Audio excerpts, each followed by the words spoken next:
Hi, this is Sam, Garton Group financial analyst. Here's the broadcast of the crude oil and other commodities. I'll be here to share the information with you every week. The crude oil bulls retreat and the oil price fell back to the setting point at the beginning of this year. The international oil price fell sharply against the last Friday, completely giving up the Thursday's gain, and continued to set a new low after the geopolitical conflict, closing down for the second consecutive weeks. The WTI crude oil almost fell below the $80 barrels mark, and the bull found a key support. The regional resistance is very striking. After more than 10 months of the long and short competition, crude oil has closed a very exaggerated long shadow cross stars on the annual line. This is an extremely chaotic stage for the oil market. The Palestinian-Israel conflict changed the rhythm of the oil price, and the geopolitical influence gradually weakened. The oil price giving back the gains caused by the factors. The U.S. Secretary of State, Antony, made it clear on Friday that the United States is determined not to allow the second or the third front in the conflict. So, the risk of the conflict getting out of control continue to decrease, but the uncertainty it brings still affect the market. Changes at the macro level in the past weeks have also attracted attentions.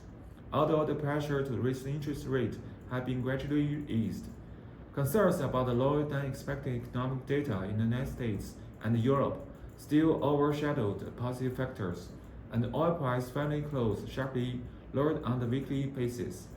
Investors' judgment on oil price is obviously in the unstable stage. This has been particularly obvious in the past 2 weeks. The rapid rise and fall of the oil price in the short cycle has significantly increased the difficulty of the investors' transactions.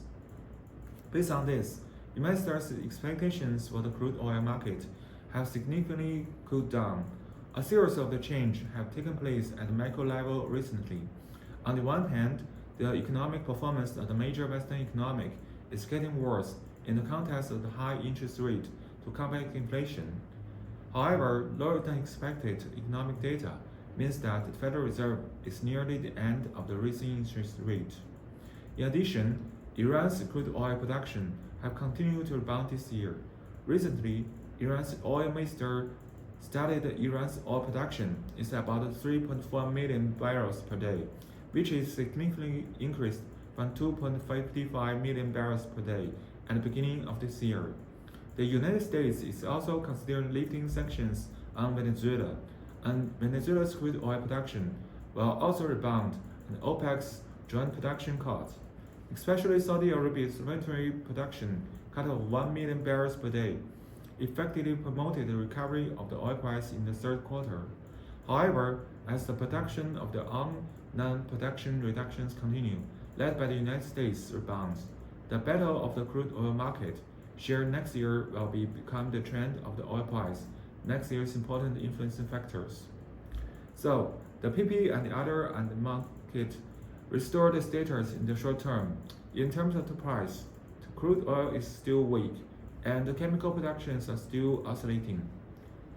And our market strategy based on this, the international energy market will maintain in oscillation and weaken this week. For the professional manufacturers, you can consider buying and sell stocks and inventories under the current situation.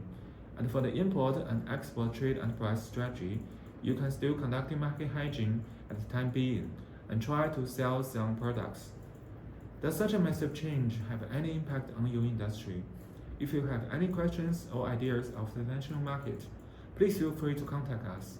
I'm Sam, a financial analyst with the passion of quantum physics. Don't forget to follow us. Thank you.